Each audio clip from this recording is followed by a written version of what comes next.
ಇನ್ನು ನಾನಿವಾಗ ಹೇಳುವಂಥ ಸ್ಟೋರಿಯನ್ನ ಆಹಾರ ಇಲಾಖೆಯ ಸಚಿವರು ನೋಡಲೇಬೇಕಾದಂತಹ ಸ್ಟೋರಿ.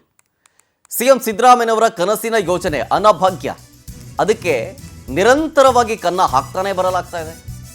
ಇದರ ಬಗ್ಗೆ ಯಾರೂ ಕೂಡ ತಲೆ ಕೆಡಿಸ್ಕೊಂತಾ ಇಲ್ಲ. ರಾಜ್ಯದಲ್ಲಿ ಪಡಿತರ ಅಕ್ಕಿ ಕಳ್ಳ ಸಾಗಾಟ ಮಾತ್ರ ನಿಲ್ತಾನೇ ಇಲ್ಲ. ಈ ವಿಚಾರ ಬೆಳಕಿಗೆ ಬಂದ ತಕ್ಷಣವೇ ಕ್ರಮ ತೆಗೆದುಕೊಂಡಿದ್ದಿದ್ರೆ ಈ ರೀತಿಯಾಗಿ ನಿರಂತರವಾಗಿ ಸಾಗ್ತಾ ಇರಲಿಲ್ಲ ಈ ಕಳ್ಳ ಸಾಗಾಟ. ಬಡವರೊಟ್ಟೆ ತುಂಬಿಸಬೇಕಾಗಿದ್ದ ಅಕ್ಕಿ ಕಾಳಸಂತೆಯಲ್ಲಿ ಸೇಲ್ ಆಗ್ತಾ ಇದೆ. ಅಕ್ರಮವಾಗಿ ಪಡಿತರ ಅಕ್ಕಿ ಸಾಗಾಟ ಮಾಡ್ತಾ ಇದ್ದಂತಹ ಕಂಟೈನರ್ನ ಈಗ ಜಪ್ತಿ ಮಾಡಲಾಗಿದೆ. ಆ ಕಂಟೈನರ್ನಲ್ಲಿ 5 ಲಕ್ಷ ಮೌಲ್ಯದ 252 ಕ್ವಿಂಟಾಲ್ ಅಕ್ಕಿ ಇತ್ತು. ಹಳೆ ಹುಬ್ಳಿ ಠಾಣೆ ಪೊಲೀಸರು ಕಾರ್ಯಾಚರಣೆ ಮಾಡಿ ಹಾವೇರಿಯಿಂದ ಮಹಾರಾಷ್ಟ್ರದ ಕರಾಡ್ ಕಡೆಗೆ ಹೊರಟಿದಂಥ ಕಂಟೈನರನ್ನು ವಶಕ್ಕೆ ಪಡ್ಕೊಂಡಿದ್ದಾರೆ. ಜೊತೆಗೆ ಲಾರಿ ಚಾಲಕರನ್ನು ವಶಕ್ಕೆ ಪಡೆದು ವಿಚಾರಣೆಯನ್ನು ಮಾಡ್ತಾ ಇದ್ದಾರೆ. ಎಲ್ಲಿಂದ ತಂದ, ಯಾರು ಕೊಟ್ಟಿದ್ದು, ಎಲ್ಲಿಗೆ ಸಾಗಿಸಕ್ಕೆ ಹೇಳಿದ್ದು, ಅಲ್ಲಿ ಯಾರಿಗೆ ಕೊಡಬೇಕಾಗಿತ್ತು, ಹೆಸರೇನು ಗೊತ್ತು, ಎಲ್ಲವನ್ನೂ ಕೂಡ ಕೂಲಂಕುಷವಾಗಿ ಪರಿಶೀಲನೆ ಮಾಡ್ತಾರೆ. ಸಿಎಂ ಸಿದ್ದರಾಮಯ್ಯನವರು ನೋಡಬೇಕು, KH ಮುನಿಯಪ್ಪನವರು ಈ ಸ್ಟೋರಿಯನ್ನು ನೋಡಲೇಬೇಕು. ಸಿದ್ದರಾಮಯ್ಯನವರ ಕನಸಿನ ಯೋಜನೆ ಇದು, ಅನ್ನಭಾಗ್ಯ ಯೋಜನೆ. ಫ್ರಮ್ ಡೇ ಒನ್ ಈ ರೀತಿಯಾಗಿ ಅನ್ನಭಾಗ್ಯಕ್ಕೆ ಕನ್ನ ಹಾಕ್ತಾನೇ ಇದ್ದಾರೆ ಒಂದಷ್ಟು ಜನ. ಆದರೆ ಅದಕ್ಕೆ ಸೂಕ್ತವಾದ ಕ್ರಮವನ್ನು ತೆಗೆದುಕೊಂಡಿದ್ದರೆ ಇದು ಈ ರೀತಿಯಾಗಿ ನಿರಂತರವಾಗಿ ಸಾಗ್ತಾ ಇರಲಿಲ್ಲ. ಯಾರೂ ಗಮನ ಕೊಡದ ಹಿನ್ನೆಲೆಯಲ್ಲಿ ಇದೀಗಲೂ ಕೂಡ ಸಾಗ್ತಾ ಇದೆ ನೋಡಿ.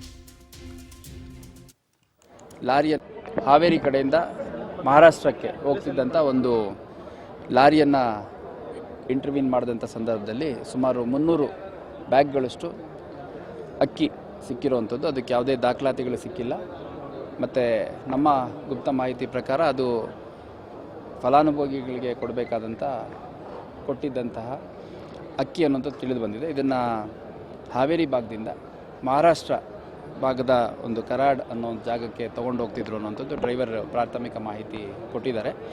ಫುಡ್ ಡಿಪಾರ್ಟ್ಮೆಂಟಿಗೆ ಇಮಿಡಿಯೇಟಾಗಿ ಇನ್ಫಾರ್ಮ್ ಡೀಟೇಲ್ಸ್ ಕೊಡ್ತಾರೆ. ಇದ್ರ ಬಗ್ಗೆ ನಮ್ಮ ಹುಬ್ಬಳ್ಳಿ ಪ್ರತಿನಿಧಿ ರವಿಕುಮಾರ್ ಉಳ್ಳಾಗಡ್ಡಿ ಫೋನ್ ಸಂಪರ್ಕದಲ್ಲಿ. ರವಿಕುಮಾರ್, ಫಲಾನುಭವಿಗಳಿಗೆ ಸೇರಬೇಕಾದಂತಹ ಅಕ್ಕಿ ಹಿಂಗೆ ಕಾಳಸಂತೆಯಲ್ಲಿ ಮಾರಾಟ ಆಗ್ತಾ ಇದೆ ಅಂತಂದರೆ ಈ ಹಿಂದಿನಿಂದ ಅಲ್ಲ, ಈ ಯೋಜನೆ ಜಾರಿಗೆ ಬಂದ ಮೊದಲ ದಿನದಿಂದಲೂ ಕೂಡ ಈ ರೀತಿಯಾಗಿ ಕಳ್ಳ ಸಾಗಾಟ ನಡೀತಾನೆ ಇದೆ.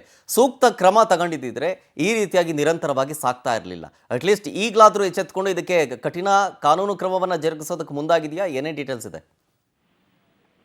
ಶರತ್, ಪ್ರಮುಖವಾಗಿ ಈ ಒಂದು ಬಡವರ ಹೊಟ್ಟಿಗೆ ಸೇರಬೇಕಾದಂತ ಅನ್ನಭಾಗ್ಯ ಅಕ್ಕಿ ಈಗಲೂ ಸಹಿತ ಕಾಳಸಂತೆಯಲ್ಲಿ ಮಾರಾಟವಾಗ್ತಾ ಇದೆ ಎಂಬುದಕ್ಕೆ ವಾಣಿಜ್ಯ ನಗರಿ ಹುಬ್ಬಳ್ಳಿಯಲ್ಲಿ ಪದೇ ಪದೇ ಕಂಡು ಬರುತ್ತಿರುವಂತಹ ಘಟನೆಗಳೇ ಸಾಕ್ಷಿಯಾಗಿದೆ.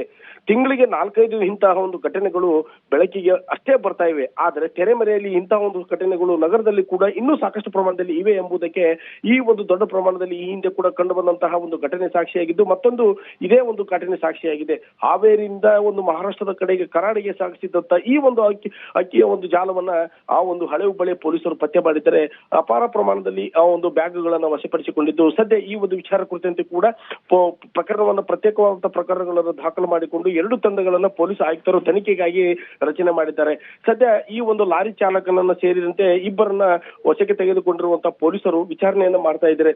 ಇನ್ನೊಂದು ಕಡೆ ಈ ಒಂದು ವಿಚಾರವನ್ನು ಗಂಭೀರವಾಗಿ ತೆಗೆದುಕೊಂಡಿರುವಂತಹ ಆಹಾರ ಇಲಾಖೆ ಅಧಿಕಾರಿಗಳು ಸಹಿತ ಯಾವುದೇ ರೀತಿಯಾದಂತಹ ಒಂದು ಆಳವಾಗಿ ತನಿಖೆಯನ್ನು ಮಾಡ್ತಾ ಇಲ್ಲ. ಹೀಗಾಗಿ ಕಾಟಾಚಾರಕ್ಕೆ ಇದೊಂದು ನಡೀತಾ ಇದ್ದು, ಇತ್ತ ಆ ಒಂದು ದಂಧೆಕೋರರು ಸಹಿತ ನಿರಂತರವಾಗಿ ನಗರದಲ್ಲಿ ಈ ಒಂದು ಎಗ್ಗಿಲ್ಲದೆ ಆ ಒಂದು ಬಡವರಿಗೆ ಹೊಟ್ಟೆಗೆ ಸೇರಬೇಕಾದಂತ ಅಕ್ಕಿಯನ್ನ ಕಲೆಕ್ಟ್ ಮಾಡಿ ಬೇರೆ ರಾಜ್ಯಕ್ಕೆ ಎಗ್ಗಿಲ್ಲದೆ ಸಾಗಾಟ ಮಾಡ್ತಾ ಇದ್ದು ನಿಜಕ್ಕೂ ಕೂಡ ಆ ಒಂದು ಆತಂಕವನ್ನು ಸೃಷ್ಟಿ ಮಾಡಿದೆ ಸರ್.